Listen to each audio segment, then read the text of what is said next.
আহারি, মেয়েটা কেমন আহাজারি করছে। নিশ্চয়ই ওর সাহায্যের প্রয়োজন। আমি কি গিয়ে ওকে সাহায্য করব? ওর অমন আকুতি মিনতি দেখে আমি সহ্য করতে পারছি না। আগে গিয়ে শুনি কি হয়েছে, তারপর না হয় সিদ্ধান্ত নেব কি করব।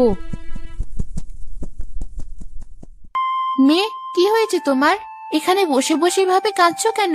কিসের তো দুঃখ তোমার? তার আগে বলো তুমি কি?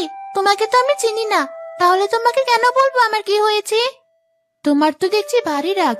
তবে আমি কিন্তু ঠিকই বুঝতে পারছি অনেক কষ্ট পাওয়ার কারণেই তোমার মনে এত রাগ।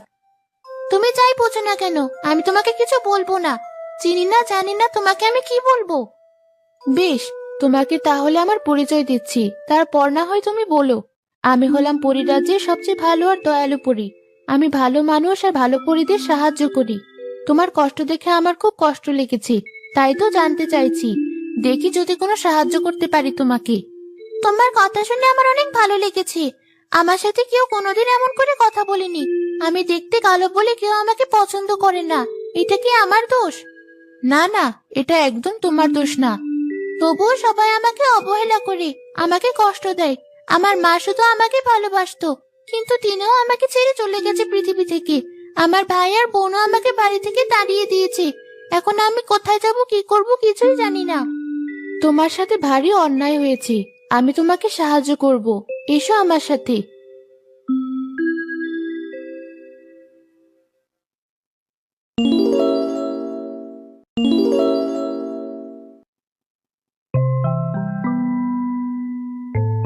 এই যে বাড়িটা দেখতে পাচ্ছো, এটা আমি বানিয়েছি।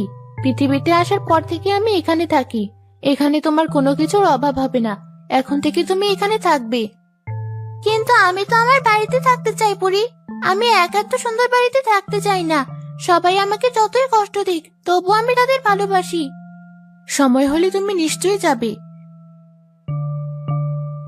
এই যে গোল আয়নাটা দেখতে পাচ্ছো, এটা দিয়ে তুমি তোমার পরিবারকে দেখতে পাবে।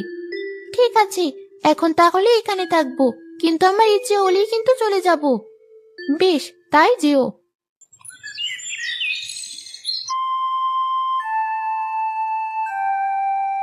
ভালো করেছিস ওকে তাড়িয়ে দিয়ে।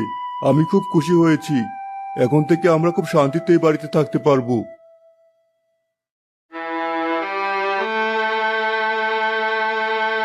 দেখলে তো পরি, আমার বাবা আমাকে এতটাই অপছন্দ করে। শুধু বাবা নয়, সবাই আমাকে এমন অপছন্দ করে। দুঃখ পেও না, একটা সময় আসবে তোমার বাবাই তোমাকে সবচেয়ে বেশি ভালোবাসবে। তুমি এই আয়নার দেখো না, এটা দেখলে তোমার কষ্ট আরো বাড়বে।